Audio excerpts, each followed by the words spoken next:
Se reanuda la presente diligencia. Pueden sentarse, por favor.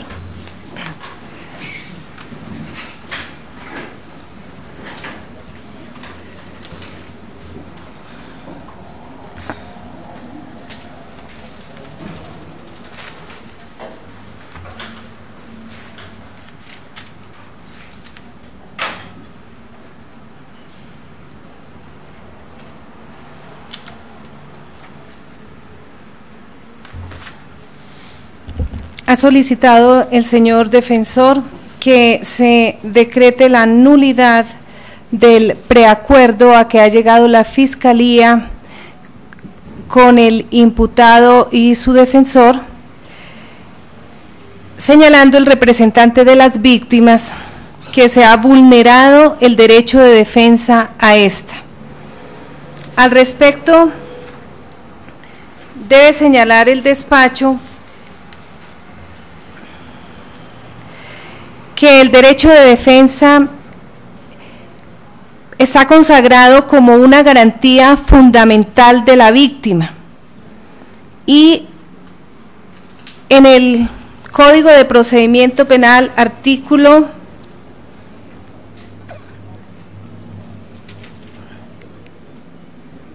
132 y siguientes nos indica quién es la víctima, qué protección se le debe dar, las medidas de atención y protección a las víctimas. El 135 nos habla de las garantías de comunicación a las víctimas. En este se señala que los derechos conocidos serán comunicados por el fiscal a la víctima desde el momento mismo en que ésta intervenga, que se le informará sobre las facultades y derechos que puede ejercer por los perjuicios causados con el injusto y de la disponibilidad que tiene de formular una pretensión indemnizatoria en el proceso por conducto del fiscal o de manera directa en el incidente de reparación integral. Asimismo, en el artículo 136 del Código de Procedimiento Penal se señala el derecho que tiene a recibir información la víctima.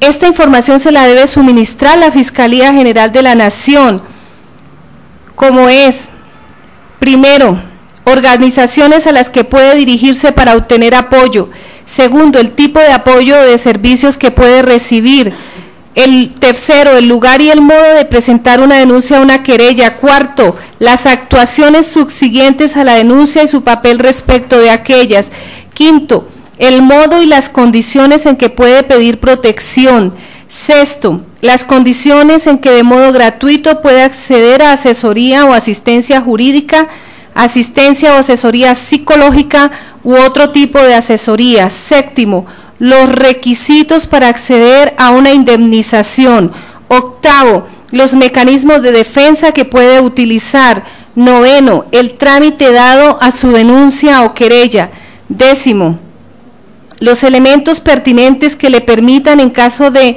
acusación o preclusión seguir el desarrollo de la actuación; 11, la posibilidad de dar aplicación al principio de oportunidad de ser escuchado tanto por la Fiscalía como por el juez de control de garantías cuando haya lugar a ello; 12, la fecha y el lugar del juicio oral; 13, el derecho que le asiste a promover el incidente de reparación integral; 14, la fecha en que tendrá lugar la audiencia de dosificación de pena y sentencia; 15, la sentencia del juez. También adoptará las medidas necesarias para garantizar, en caso de existir un riesgo para las víctimas que participen en la actuación, que se les informe sobre la puesta en libertad de la persona inculpada. En el artículo 137 prevé el legislador la intervención de las víctimas en la actuación penal. Las víctimas del injusto, en garantía de los derechos a la verdad, la justicia y la reparación, tienen el derecho a intervenir en todas las fases de la actuación penal de acuerdo con las siguientes reglas. Primero, las víctimas podrán solicitar al fiscal en cualquier momento de la actuación medidas de protección frente a probables hostigamientos, amenazas o atentados en su contra o de sus familiares. Segundo, el interrogatorio de las víctimas debe realizarse con respeto de su situación personal, derecho y dignidad. Tercero, para el ejercicio de sus derechos no es obligatorio que las víctimas estén representadas por un abogado. Sin embargo, a partir de la audiencia preparatoria y para intervenir tendrán que ser asistidas por un profesional del derecho o estudiante de consultorio jurídico de la Facultad de Derecho debidamente aprobada. Cuarto, en caso de existir pluralidad de víctimas, el fiscal solicita que éstas designen hasta 2 abogados que los representen. Quinto, si la víctima no contare con medios suficientes para contratar un abogado, previa solicitud y comprobación sumaria de la necesidad, la Fiscalía le designa uno de oficio. Sexto, el juez podrá en forma excepcional y con el fin de proteger a las víctimas decretar que durante su intervención el juicio se celebre a puerta cerrada. Y séptimo, las víctimas podrán formular ante el juez de conocimiento el incidente de reparación integral una vez establecida la responsabilidad penal del imputado. En el caso concreto se observa que la señora María Luisa Navarrete Rincón suscribe un acta el 30 de junio de 2006 ante la fiscal 261 seccional Mary Patricia Conejo Telles. En ella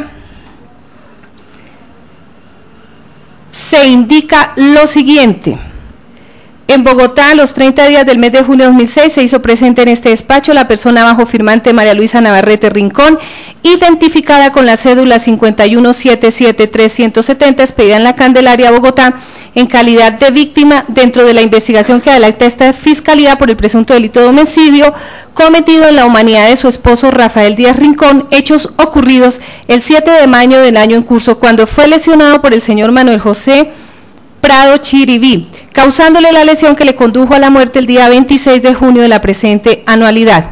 El despacho deja expresa constancia que ha atendido a la víctima, a quien se le enteró verbalmente del derecho que tiene a estar informada, tal como se está haciendo en esta oportunidad. Igual se le informa que tiene derecho a tener un trato digno por parte de la Fiscalía y de sus investigadores.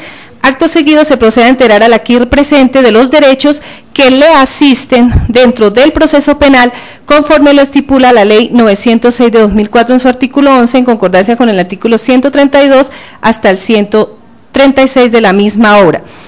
Artículo 11, derechos de la víctima. El Estado garantiza el acceso a las víctimas en la administración de justicia en los términos establecidos en este código. En desarrollo de lo anterior, las víctimas tendrán derecho, aquí relaciona los numerales que he acabado de leer y que son los traídos en el artículo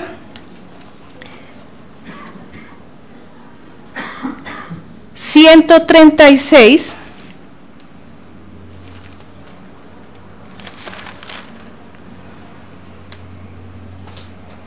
Asimismo, en la parte final se consigna que una vez se le ha explicado el contenido del acta, se le pregunta si tiene alguna duda manifiesta. Yo pediría que se me cancelen los gastos del hospital, los de la funeraria, lo que he dejado de recibir, ya que yo estaba trabajando y tuve que dejarlo por las lesiones que sufrió mi esposo.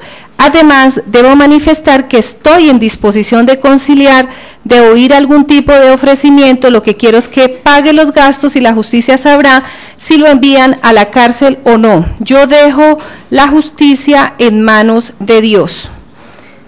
Se le explica que el próximo miércoles 5 de julio de 2006 se citó para un posible preacuerdo, atendiendo lo solicitado por la defensa del imputado, de la cual se dará aviso de los resultados. Pero se le hace saber que, de acuerdo con lo nombrado en el Código de Procedimiento Penal, es posible que el señor pueda solicitar una negociación con la Fiscalía y que se llegue a la misma. La misma está suscrita por la fiscal seccional 261, doctora Mary Patricia Conejo Telles, y por la señora María Luisa Navarrete Rincón, cédula 51773-170 de la Candelaria. Es decir, que atendiendo a esta acta, a la señora víctima, la Fiscalía le indicó cuáles eran sus derechos y además que se iba a citar para un posible preacuerdo para el día 5 de julio, o sea que esto no era ajeno a la víctima. Con posterioridad, ¿qué acontece? Que efectivamente la señora víctima le da poder al doctor Manuel Alberto Morales Támara, persona que obviamente fue reconocida en el día de hoy para representar los intereses de la víctima y a quien, según la Fiscalía, ella le prestó los documentos con los que contaba para que se enterara de cómo iba la investigación. El señor representante de la parte civil en esta diligencia dice que se le ha vulnerado el derecho de defensa a su representada, haciendo énfasis en que esta violación se presenta más en la diligencia de preacuerdo. Al respecto, debe señalarse que el preacuerdo fue suscrito por la Fiscalía y por el señor defensor, pero hasta el día de hoy se corrió el traslado del mismo al señor apoderado de la parte civil. Luego él ahí puede ejercer el derecho de defensa pertinente luego de haber sido reconocido como representante de la víctima. En consecuencia, este preacuerdo que fue firmado entre Fiscalía y señor defensor del imputado fue puesto a disposición del representante de la parte civil para la controversia correspondiente, quedando subsanado cualquier irregularidad en relación con el preacuerdo en sí. Es más, el preacuerdo hasta este momento no ha sido aprobado por este despacho y ya el señor defensor precisamente estaba indicando su inconformidad con algunos aspectos de ellos para que fueran estudiados por este estrado judicial.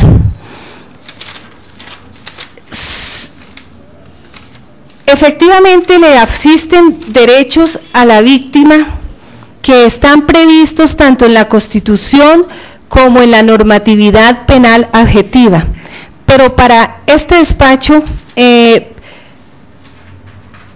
se comprueba con los documentos allegados que en ningún momento la Fiscalía ha vulnerado ese derecho a la víctima. Al contrario, ha reconocido la señora fiscal que ella le manifestó que podía la Fiscalía también ayudar a que sus derechos no fueran vulnerados, y esto está previsto en la legislación. El mismo artículo que acabo de leer señala que la Fiscalía puede colaborar con las víctimas e indicarles cómo deben hacerlo.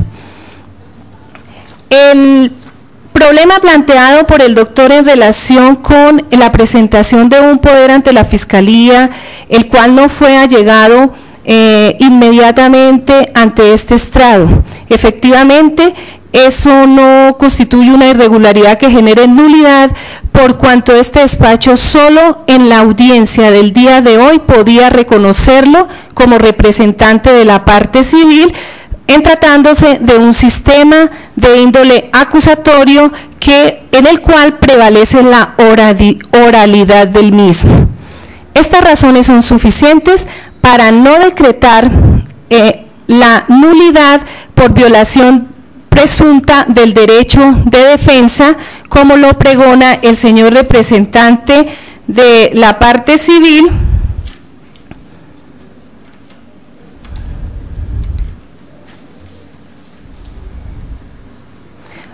por no hallarse inmersa la actuación de la Fiscalía en el artículo 457 del Código de Procedimiento Penal. Ahora bien, en relación con el preacuerdo,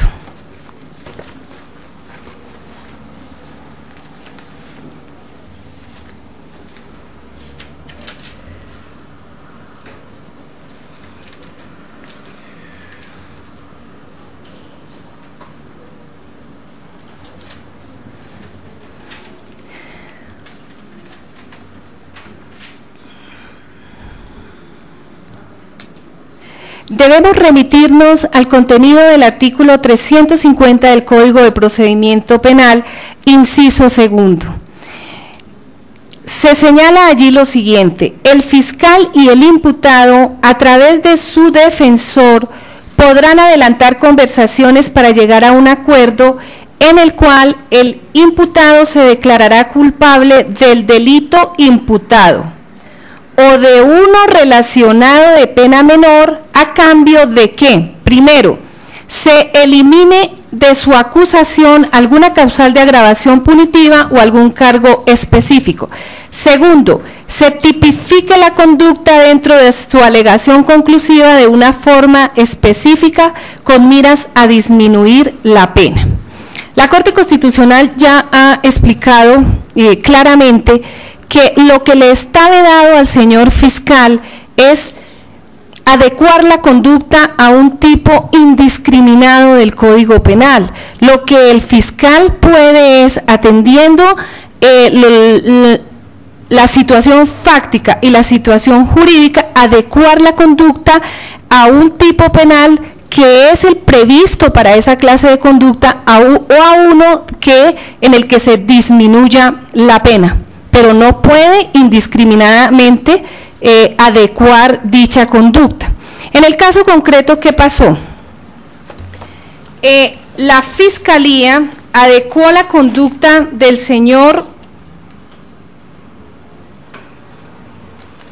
Manuel José Pardo Chiriví en el homicidio preterintencional previsto en el artículo 105 del Código Penal, el cual señala que el que preterintencionalmente matare a otro incurre en la pena imponible de acuerdo a los artículos anteriores, pero disminuida de una tercera parte a la mitad. En dicho preacuerdo, el señor acepta el cargo de homicidio preterintencional a cambio de que la pena que se le imponga se rebaje hasta un 45%. Afirma el señor defensor que él observó los documentos con los que cuenta la Fiscalía, lo que más da claridad a que no se le vulneró el derecho de defensa a la víctima porque él conocía el material probatorio y que según su criterio la adecuación efectuada por la señora fiscal no es la acorde con los hechos. Al respecto, he revisado los elementos materiales que la Fiscalía me ha presentado hoy y debo señalar lo siguiente.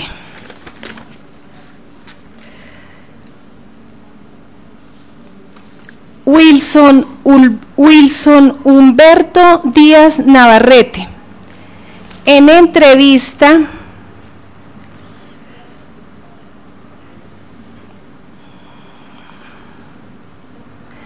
señala: no me di cuenta en qué momento el taxista le pegó a mi papá con el palo.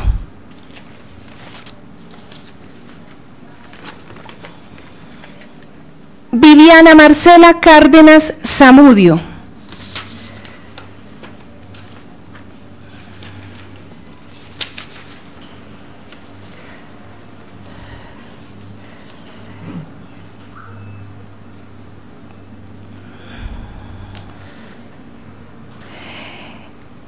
Yo me devolví al lado del taxi y tomé a don Rafael del brazo y le dije: camine, don Rafael.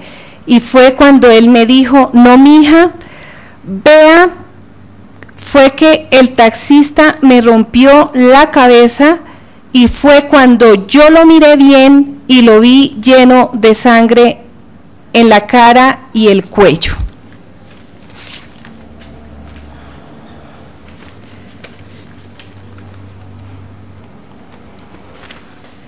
María Luisa Navarrete Rincón. sobre el momento de la ejecución del hecho.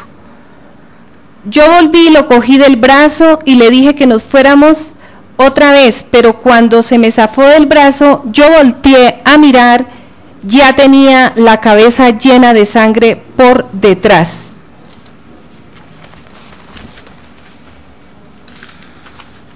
Luzmari Navarrete Rincor.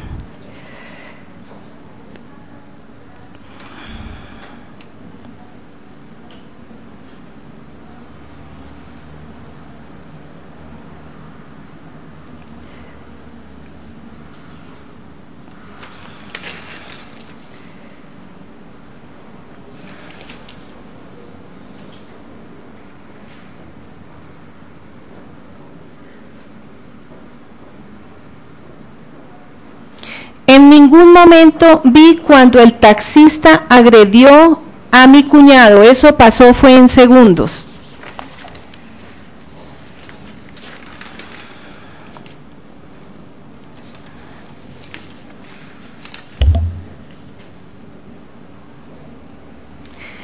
Por su parte, Germán Alberto Chávez Pérez dice,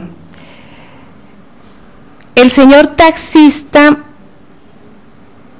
al respecto contestó que él había lesionado con un palo al señor que estaba tendido en el piso porque éste lo había lesionado primero.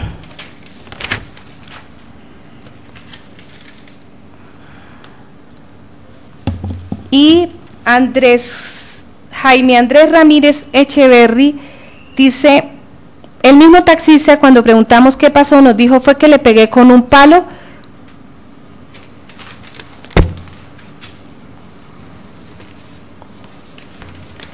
En cuanto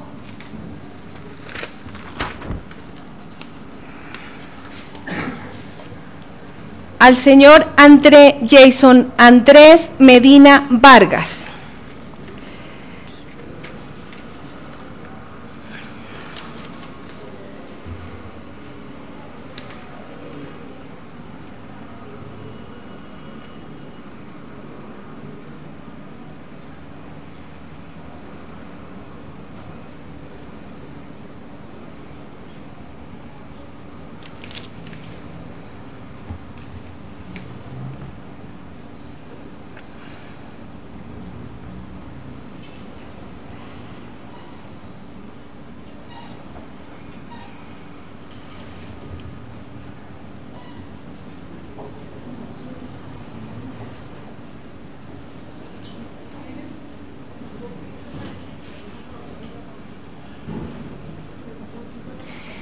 este señor que se bajó comenzó a discutir con el conductor del taxi. Yo no escuché lo que decía, solo vi cuando el señor conductor se bajó y lo agredió con un palo en la cabeza, pero más exactamente le dio en la parte de trasera de la misma. Y por último, Camilo Andrés Poloche Biuche, soldado, al respecto señala lo siguiente.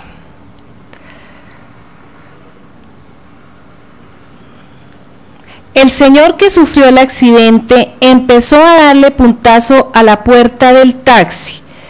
En ese momento el taxista sacó un bolillo como un palo y le dio en la cabeza al señor. En ese momento se le fueron todos a cascar al taxista.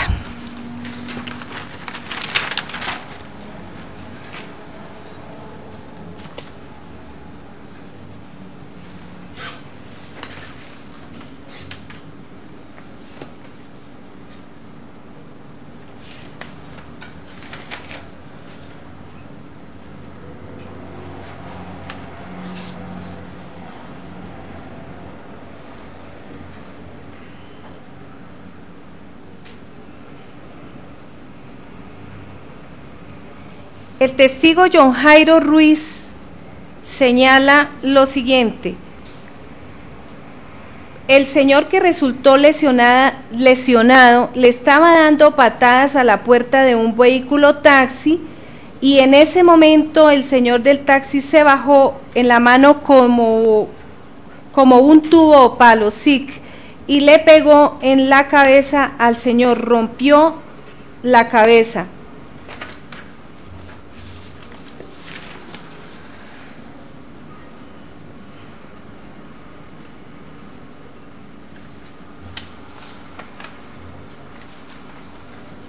Fuera de ello, contamos con el protocolo de necropsia, las medidas científicas que determinan que efectivamente el señor fue golpeado en la cabeza con un elemento contundente, aspecto sobre el cual no habría reparación.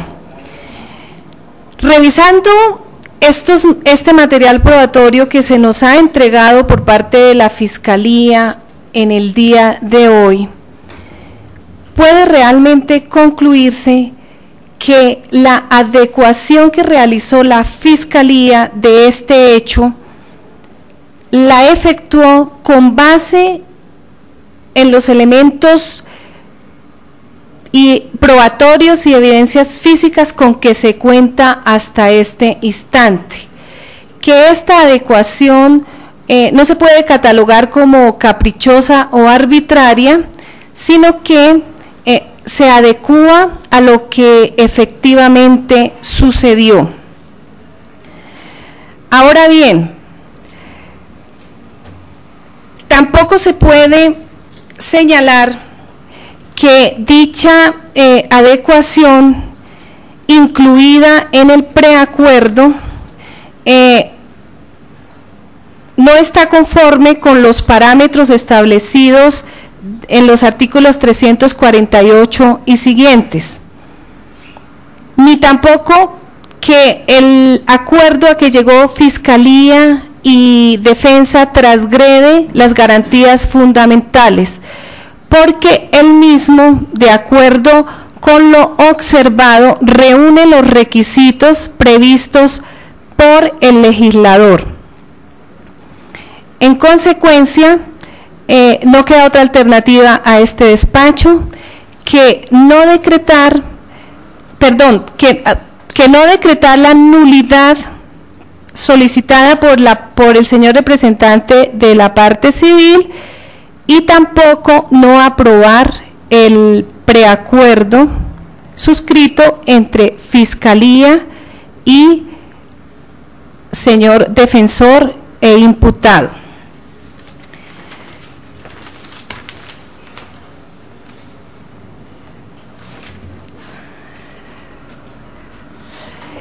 En consecuencia, como el preacuerdo entre la Fiscalía y el acusado en criterio de este despacho no desconoce ni vulnera garantías fundamentales y reúne los requisitos de ley, se declara aprobado. Quedan las partes notificados en estrados, señora fiscal. Su señoría, la Fiscalía no tiene ningún reparo a su decisión, gracias. Señor representante de las víctimas. Gracias, señora juez. Antes de expresar cuál es mi punto de vista sobre su decisión, quiero que quede para el registro lo siguiente. En primer lugar, es cierto que el acta en el que le enteran los derechos a la víctima de fecha 30 de junio indica que se va a celebrar un preacuerdo el día 5 de julio. Pero si usted revisa, el preacuerdo no se celebró en esa fecha, sino días después. En segundo lugar, para todos los efectos también del registro, es importante que se tenga en cuenta que lo que he expresado en esta audiencia me lo manifestó, y así lo dije, y así consta en el registro, la señora María Luisa Navarrete. Y en tercer lugar, para todos los efectos, que en el protocolo de necropsia que usted señaló, se dice que no fue sino un solo golpe, que quebró un solo golpe por la parte de atrás, que le quebró las 5 vértebras cervicales a la víctima. Para efectos de la decisión que se me notifica, le manifiesto que no voy a interponer recurso de apelación, porque nuestro interés es que el caso prosiga. Gracias.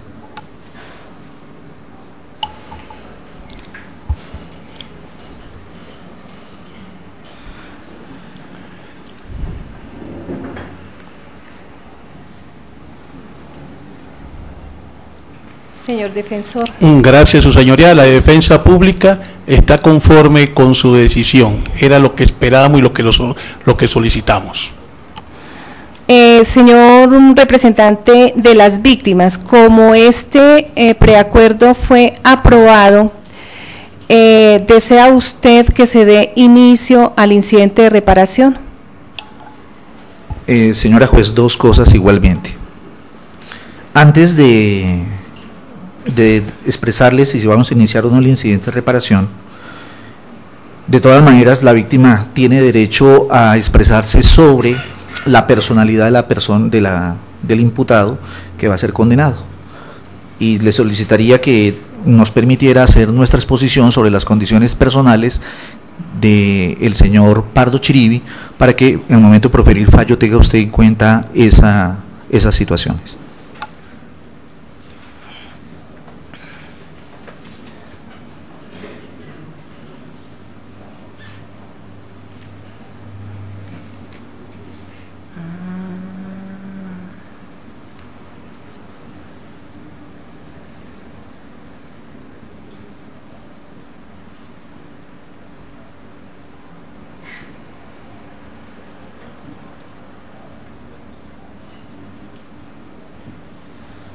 Se accede al pedimento del señor representante de la víctima, entonces corremos el traslado del artículo 447, se concede el uso de la palabra a la señora fiscal para los fines pertinentes. Gracias, su señoría. Respecto a lo que hace al artículo 447, respecto a factores como condiciones sociales, personales, de antecedentes, de conducta de la víctima, la Fiscalía debe manifestar lo siguiente. De acuerdo a la investigación realizada y como desde primigenia oportunidad se dijo, justamente para solicitar la medida de aseguramiento, no tiene noticia la Fiscalía sino de un antecedente que le figura al señor Pardo Chiribi y que el mismo consta de una inasistencia alimentaria del año 96. Es el único antecedente que por lo menos los organismos de seguridad del Estado, que son los competentes para allegar la información, así como la indagación que hiciera sobre el particular, el señor Jairo, investigador del proceso que aquí nos convoca, pues fue lo que se recolectó por parte de la Fiscalía, que además en sus sistemas de información no encontró que se le adelante una investigación así fuera de carácter preliminar. En lo que hace a su comportamiento, y de ello debo dar fe porque así me lo hizo conocer el investigador, y aunque no es de mi competencia, porque eso le corresponde al IMPEC, la Fiscalía, a través del señor Jairo Triana, en dos o algunas más oportunidades, por sugerencia de esta delegada, le dio de manera verbal la orden que se trasladara al sitio donde estaba el señor aquí presente, acusado, recluido, y se me rindiera el informe sobre si el señor estaba realmente cumpliendo con su detención domiciliaria, justamente en aras de propender por esa justicia, verdad y reparación que aquí se ha hecho alusión. Y debo manifestar que en las oportunidades que lo hizo la Fiscalía, desconoce si algún otro organismo del Estado lo ha estado haciendo, pero pudo comprobar que el señor estaba cumpliendo con el acta que firmó ante la juez de control de garantías número 36. De tal suerte que ello habla, pues, de pronto de su asentimiento y de pronto de su arrepentimiento respecto de lo que había hecho y dando cumplimiento a lo que se comprometió ante un juez de control de garantías. Respecto a sus condiciones familiares y modo de vivir, igual se puede establecer que tiene una familia constituida, que vive con ellos en la dirección que dejó estipulada para tal fin, y vuelvo y reitero, cuando se revisó lo del arraigo para poder solicitar una medida de aseguramiento, se pudo establecer que efectivamente estaba allí. E igual como es mi obligación, debo informar que ya sí lo dejé consignado no solo en el acta de las víctimas, sino igual en el preacuerdo, y la Fiscalía ha propendido por ello, es que haya una conciliación, que haya una reparación, y el señor ha manifestado querer conciliar, querer indemnizar, y la Fiscalía pues le ha solicitado que ese ofrecimiento que haga sea respetuoso respecto a las víctimas, así como igual el interés de pues solicitar también perdón por lo que sucedió. Y pues no puedo dejar de decir que en mi presencia se suscitó justamente, y así siempre esta delegada lo ha propendido, es porque aparte de esa justicia, verdad y reparación, haya paz entre la víctima y su agresor, y por ello propendió una entrevista entre estas dos personas en mi oficina, en presencia del abogado de la defensa, como me lo advierten las normas. De tal suerte que esas son las condiciones que por lo menos conoce la Fiscalía. Desconoce, vuelvo y repito, si tiene algún tipo de requerimiento de carácter administrativo o laboral, del carácter que sea, toda vez que lo único que se encontró, aún averiguando con su seguro, con su estado social como tal, a través de los diferentes EPS, es que pues igualmente no cuenta con bienes, como también lo averiguó la Fiscalía, con el fin justamente de que fuera una reparación real respecto al daño que se le increpó a esta familia, y de tal suerte que pues esto es lo que tiene su señoría la Fiscalía para hacerle conocer en cuanto a la individualización y las condiciones individuales del aquí imputado Manuel José Pardo Chiribí. Igualmente, y este es el estadio procesal para hacerlo, como ya quedó consignado en esta audiencia, la Fiscalía le hizo la advertencia al señor Pardo Chiribí de atenernos, aparte de lo que la Fiscalía solicitaba respecto al 45% en cuanto a la pena, no solicitaría ningún otro atenuante, no, eso sí, sin reconocer los aspectos que ya se dejaron plasmados en esta audiencia, señoría. Gracias. Señor representante de las víctimas, tiene la palabra. Gracias, señora juez. Me gustaría que me exhibieran lo del antecedente por inasistencia alimentaria antes de dar a conocer mi punto de vista. Su señoría, si usted me lo permite, los documentos que se le hicieron llegar a su estrado, ¿se encuentran los mismos?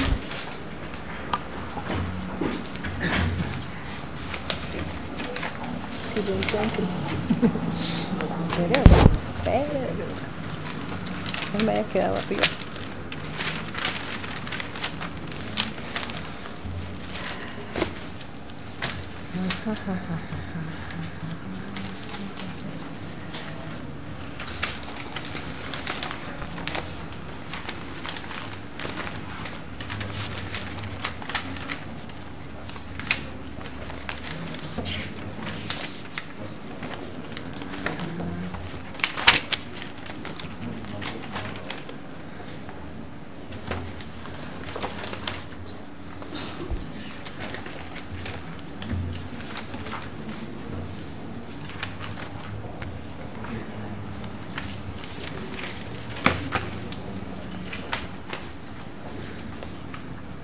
No está ahí, ¿sería que me quedó arriba?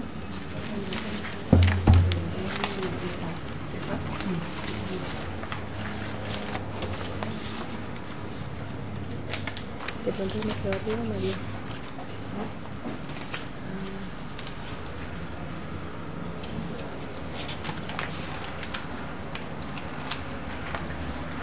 No tiene copia la autora, tenía uno solito.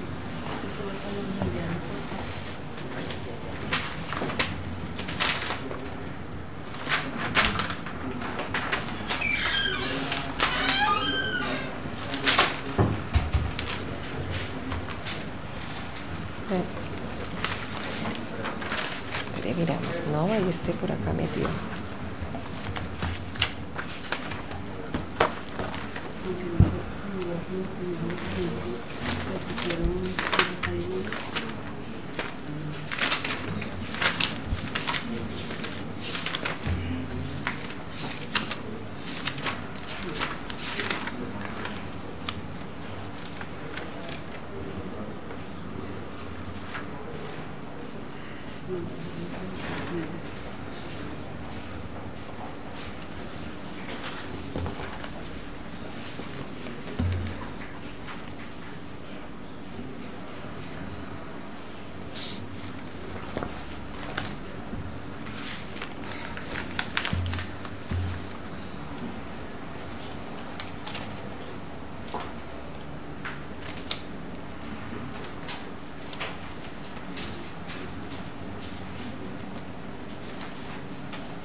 Para el doctor, María, para que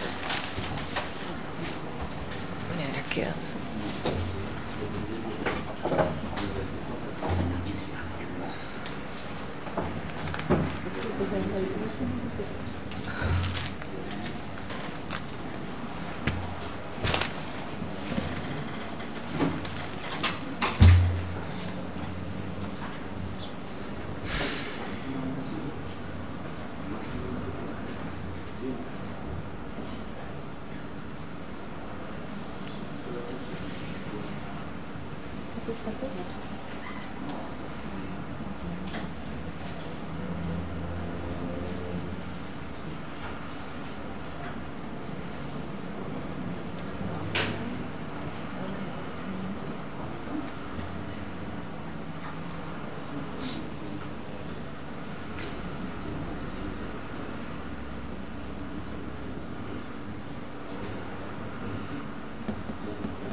Gracias, señora juez. En relación a lo que se ha expuesto respecto a las condiciones personales de quien debe ser condenado por haber aceptado su responsabilidad penal, de acuerdo a los términos de lo que ha sucedido en esta audiencia, como apoderado de la víctima debo decirle, señora juez, que al momento de dictar el fallo que corresponde, tenga en cuenta lo establecido en el numeral 2 del artículo 38 del Código Penal, porque la disposición en comento señala expresamente que para que se acceda a la prisión domiciliaria como sustitutiva de la de prisión es necesario que concurra una serie de requisitos, no uno solo, sino todos ellos, los 5 señalados en la disposición penal, y entre ellos en el numeral 2 se dice que se debe tener en cuenta para efectos de esa medida, se debe tener en cuenta el desempeño personal, laboral, familiar o social que del sentenciado, que le permita al juez deducir seria, fundada y motivadamente que no colocará en peligro a la comunidad. ¿Por qué hago referencia a esto? Hago referencia a esto porque en el documento que se me exhibe encuentro que efectivamente el señor ya fue condenado por inasistencia alimentaria, fue condenado el 17 de junio de 1998, que aparte de eso le figura, obviamente no lo estoy diciendo que sea un antecedente, estoy simplemente hablando de lo que es la personalidad del señor Manuel José Pardo Chiribi. Tiene una investigación, o tuvo una investigación distinta por la fecha, febrero 10 de 1995, en la Unidad Primera de Delitos Querellables. Pero lo más importante, señora juez, es que si yo tomo en cuenta esta sentencia condenatoria por inasistencia alimentaria, y a eso le sumamos el documento que no fue mencionado por la Fiscalía, que lo exhibí, dije que para efectos de lealtad, de lo que es el señor Manuel José Pardo Chiribi como conductor. ¿Por qué tengo que hacer referencia a esto? Porque el contexto de este caso nos sigue indicando que esto sucedió en razón a que el señor Pardo Chiribi es un conductor de taxi. El incidente se presentó por la no cancelación de una carrera, el valor que él consideraba un recargo de 15.000 pesos sobre lo que marcara el taxímetro, hecho que es el que va a generar todo el suceso. Y si a eso vamos, ¿quién es él como conductor? O sea, ¿cuál es su comportamiento social como conductor? ¿Qué encuentra uno? Una persona que permanentemente es sancionada por quebrar las reglas. Lo sancionan porque recoge o deja pasajeros en sitios distintos a los demarcados por las autoridades. Lo sancionan porque, además de eso, no respeta, eso es increíble, no respeta las señales de tránsito, suele interrumpir el tránsito, transita por sitios restringidos en horas prohibidas por la autoridad competente,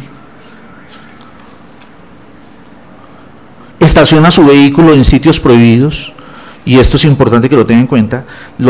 Esta falta administrativa, desde luego, yo no estoy diciendo que sea un antecedente ni una condena, la realiza con vehículos incluso que no son taxis, sino de servicio particular que él mismo maneja. Conduce vehículos de transporte público individual de pasajeros sin cumplir con lo estipulado en el Código Nacional de Tránsito. No se detiene ante las luces rojas de los semáforos.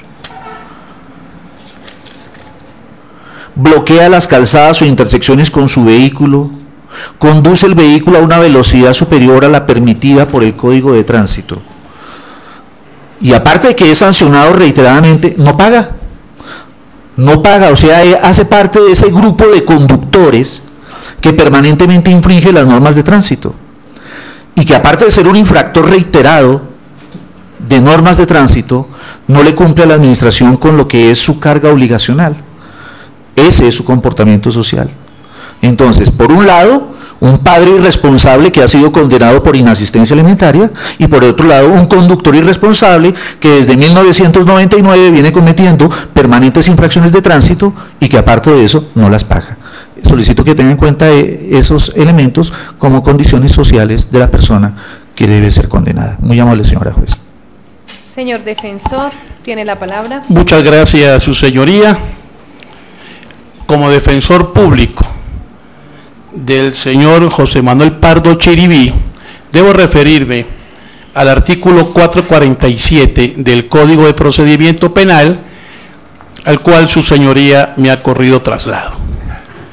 Este artículo nos lleva a hablar de la personalidad, del estado civil de mi defendido, de sus condiciones de vida, sus condiciones sociales, y puedo iniciar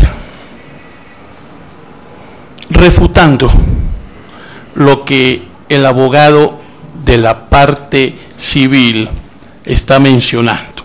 Y lo hago de primero porque se trata de dejar el sabor de que estamos en presencia de un hombre que no es socialmente responsable.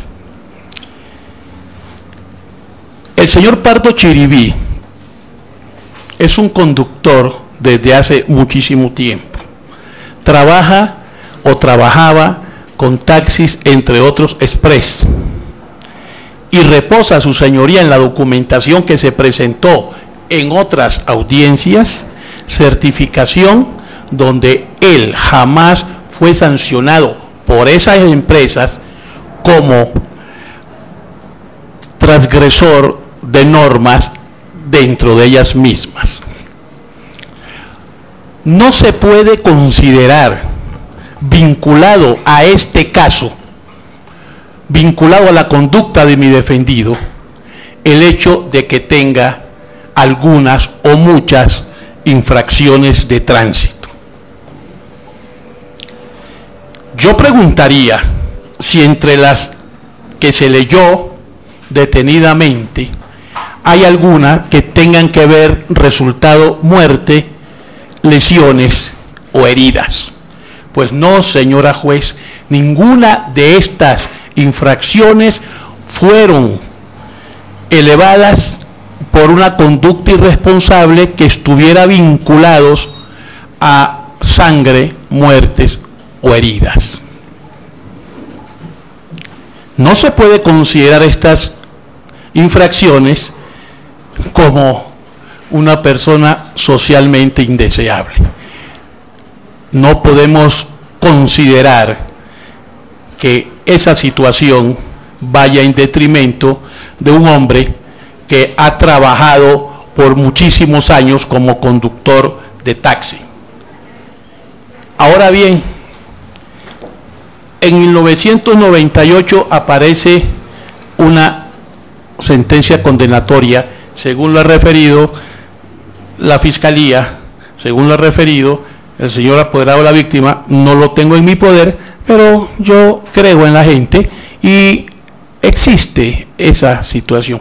Pues su señoría también se quiere relacionar con un delito de sangre, con un delito de heridas, con un delito de muerte, un hecho que a cualquier ciudadano le puede pasar. No significa padre irresponsable, sino que carencia de recursos económicos para poder mantener una familia. Y es tanto la carencia de recursos económicos, señora juez, de mi defendido, que el mismo defensor de la parte civil está diciendo que no ha pagado las infracciones. Claro que no las ha pagado, porque no tiene dinero ni siquiera para sustentar a su familia, para sostener a su familia, y sobre todo lleva varios meses en detención preventiva en su domicilio, lo cual le impide trabajar y lo cual le impide hacer elegantes propuestas a la familia de la víctima. No se puede entonces considerar como indeseable socialmente por esas infracciones. Esos son distracciones que se quiere hacer. El de alimentos, en mi sentir, está prescrito. Es de 1998 la sentencia condenatoria por inasistencia alimentaria. No estamos hablando de homicidios, ni de lesiones personales, ni de un delito de sangre. El hecho de sustraerse a su obligación de padre debe ser también tenido en cuenta y saber las causas por las cuales se sustrajo. No las discuto porque ya hay una sentencia ejecutoriada, pero este joven es un hombre muy pobre, muy de precaria situación económica, que vive, retomando el tema de su personalidad y de su situación social, con su señora doña Flor Chicoazuque aquí presente. Aquí presente están sus hermanos, su señora, y constituye una unidad familiar respetable, pobre pero respetable. Jamás se podrá decir que con la muerte del señor Díaz, que la defensa pública realmente lo lamenta. Y no quisiéramos estar en presencia de esta situación, porque tanto Manuel como el suscrito defensor público, si algo ha lamentado ha sido el fallecimiento de este ciudadano. Y él ha reconocido públicamente, Manuel, y siempre ha querido indemnizar, como él le pueden preguntar y él lo va a decir. En este orden de ideas, señora juez, es una persona que carece, ya lo dije, tiene antecedentes penales, un antecedente penal alimentario. Tiene su arraigo. Es que, señora juez, aquí tenemos que aplicar el principio de ponderación y hacer un test de razonabilidad en esta situación que estamos planteando. Porque es muy fácil decir que se vaya a la cárcel cuando Manuel Pardo Chiribí, y esto lo voy a resaltar, señora juez, desde el 7 de mayo, fecha y hora en que fue puesto a disposición de esta URI de Palo Quemado, estuvo atento a cumplir con su captura, con su aprehensión. El suscrito lo defendió el 7 de mayo y ya se le había concedido y otorgado la libertad 7:30 de la mañana más o menos de ese 7 de mayo. Y él, muy responsablemente, cuando yo asumí su caso, no se fue de la URI, se quedó allí con la boleta de libertad en la mano, porque responsablemente quería someterse a la audiencia de formulación de legalización de la captura. Y ocurrió así, se realizó esta audiencia y él se fue libre, porque esa fue la decisión del juez de garantías. Posteriormente, con los sucesos, falleció lamentablemente el señor Díaz y fue citado telefónicamente mi defendido a su casa, donde se le decía que se presentara para esa audiencia de imputación. Yo también fui citado, lógicamente. Él pudo, señora juez, evadirse, irse, huir, porque ya estaba frente no a unas lesiones personales, no a una tentativa de homicidio, estábamos en una muerte. Y él se comunicó conmigo, no me ubicó y envió responsablemente un oficio pidiéndole a la fiscalía o al señor juez de ese entonces de garantía señalar nueva fecha. Y así ocurrió, se señaló nueva fecha. Y Manuel Pardo Chiribí acudió a esa nueva fecha. Yo lo asistí desde los albores de esta investigación. Él ha cumplido, señora juez, a cabalidad. Ya lo ha escuchado de bocas de la señora fiscal, hasta donde ella conoce, los informes del IMPEC, que son los funcionarios encargados de vigilar si una persona recluida en su domicilio, cumpliendo una detención, está cumpliendo satisfactoriamente. Él ha cumplido responsablemente. Hoy, señora juez, está aquí, está decidido a aceptar su decisión. Él pudo haberse ido, pudo haberse evadido, pero no lo ha hecho porque es un hombre totalmente responsable. Personas así no pueden ser catalogadas insociales o peligrosas como se quiere hacer ver. Además de eso, señora juez, Pardo Chiribí ha dialogado varias veces con la señora del señor del Oxiso Díaz, y es que le ha ofrecido indemnizarla, pagarle lo que él puede darle, y no han llegado a un acuerdo. ¿Por qué? Porque se está exigiendo, señora juez, se pague hospitales, y todo eso yo comparto, porque esa muerte yo no puedo dejar de pensar en ello.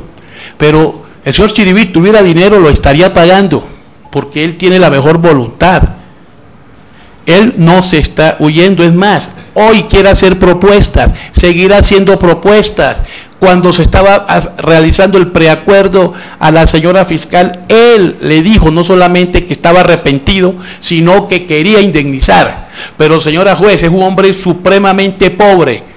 ¿Quién lo está defendiendo a él? ¿Acaso grandes abogados que cobran grandes dinero? No, lo defiende un defensor público como yo, que es un servicio que se le presta gratuitamente a la persona que demuestra no tener ningún dinero para pagar un abogado.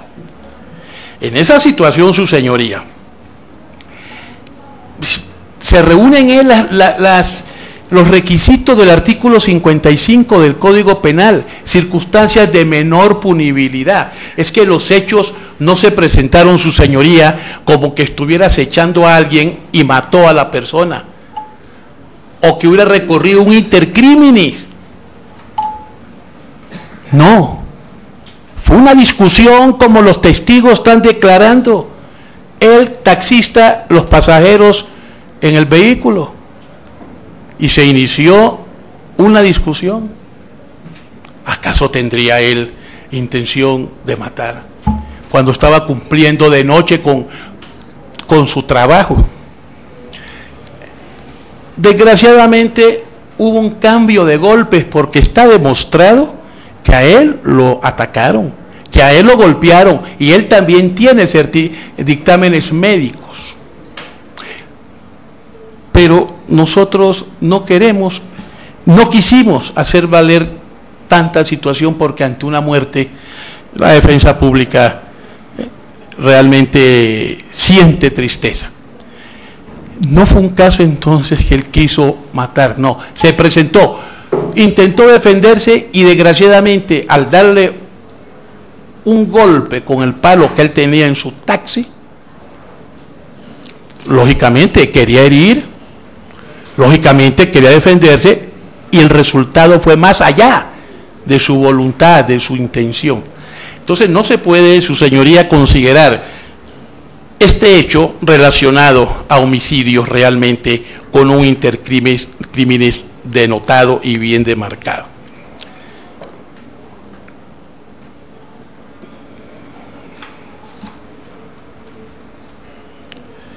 Lo anterior, su señoría, yo le solicito encarecidamente a usted, como presidente de este debate, que se le imponga su condena. Claro, pues él aceptó cargos, se hizo un preacuerdo, pero se parta del mínimo de la sanción que conlleva el preacuerdo por delito preterintencional, por homicidio preterintencional, considerando la rebaja del 45% que se pactó.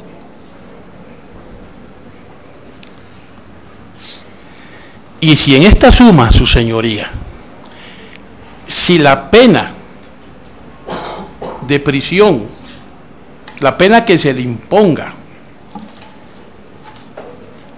sobrepasa el factor objetivo, pues solicito no tenerlo en cuenta, porque por eso estoy haciéndole un recuento de la personalidad del cumplimiento de él. Solamente pensemos que pudo irse y con eso bastaría, pero está respondiendo. Ha estado en detención domiciliaria desde mayo 7. Y aquí está. Yo solicito, su señoría, que en el evento, que la pena pase el factor objetivo, hagamos uso de la sentencia del Tribunal Superior del Distrito Judicial de Bogotá, de fecha septiembre 15 del 2005. ¿Por qué? Porque es más favorable la decisión de no tener en cuenta el factor objetivo, sino el subjetivo, con todo lo que hemos dicho. El Tribunal Superior, su señoría, en la sentencia, siendo magistrada ponente Marta Lucía Tamayo Vélez, y quiero aclarar de una vez, su señoría, que no es la única sentencia que existe, hay varias y en otras posiciones, en otras directrices, no hay un acuerdo total, porque la defensa pública siempre es concreta en esto, hay varias posiciones. Sin embargo, esta sentencia habla y presenta un problema realmente interesante. Si la nueva normatividad de este sistema penal acusatorio modifica o no el artículo 38 del Código Penal, donde se está hablando que pasados los 5 años no tiene ese derecho. Los antecedentes son claros. La ley 81 de 1993 lo recogió, estas causales del artículo 38. Y ahora el artículo 314 del Código de Procedimiento Penal habla sobre las causales para la sustitución de la detención intramural por domiciliaria. El 461 faculta al juez de ejecución de penas para mutar, para cambiar esa detención, esa prisión intramural por prisión domiciliaria. Y manifiesta el tribunal que si lo pudo hacer el juez de ejecución de penas, a quien le llegaría posteriormente el expediente, con mayor razón lo puede hacer el juzgado de conocimiento, donde estamos aquí haciendo este debate. Dice el tribunal, si me permite un renglón, según este recorrido, indudablemente los artículos 314 y 461 sí modificaron los artículos 38 y 357 anteriores, porque con la nueva legislación se favorece al reo, en cuanto facultan al juez a evaluar la situación para permitir la imposición de la detención o la prisión domiciliaria, omitiendo el requisito objetivo de la prisión domiciliaria como sustitutiva de la prisión. Si su señoría considera, le puedo hacer entrega a esta sentencia. Si no, no hay problema. Yo sé que usted la conoce bien, pero me gustaría entregársela si es del caso. Con mucho gusto. Está bastante escrita.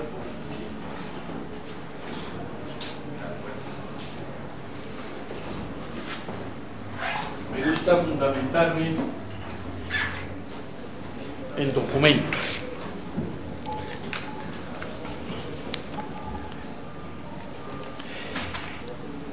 En este orden de ideas, su señoría, enviar a este señor a una cárcel, a un hombre que ya he mostrado, tiene su familia, tiene 2 hijas pequeñas todavía, hacer pagar una pena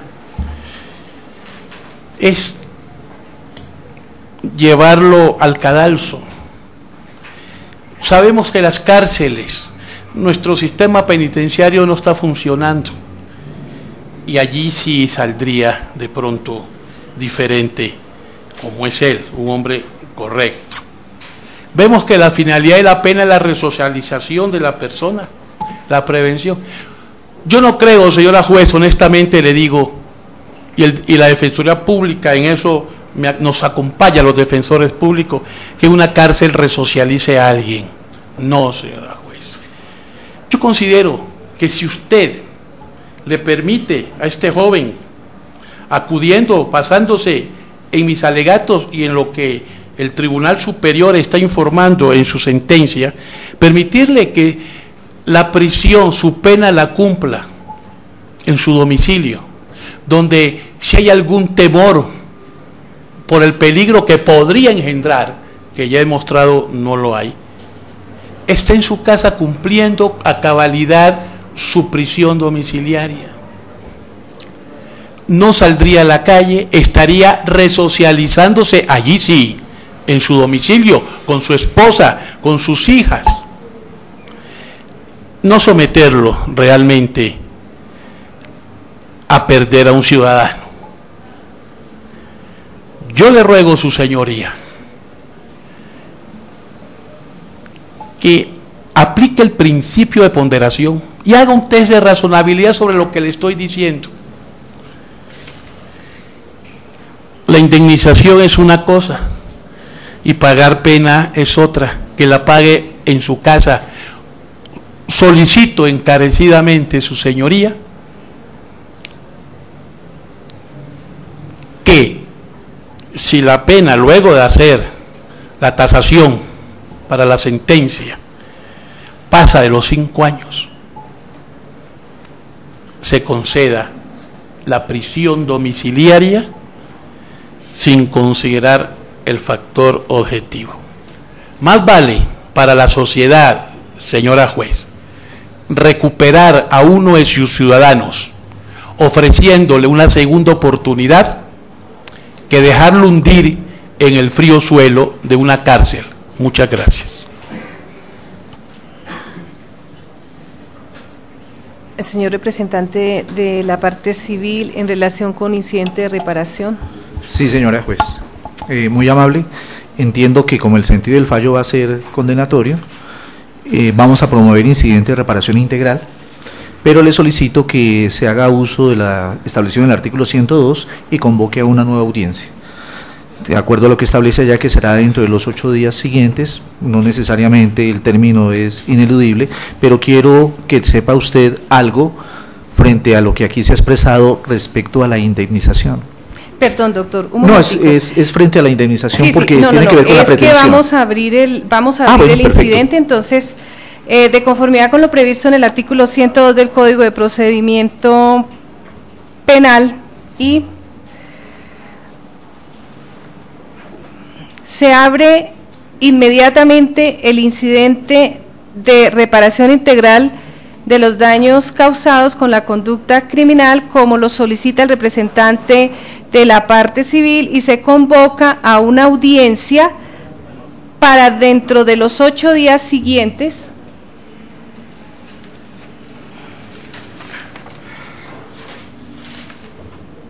Estamos aquí a 30. 1, 2,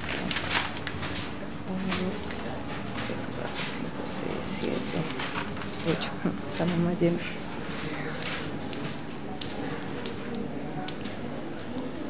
El 11 de septiembre a las 2:30 de la tarde.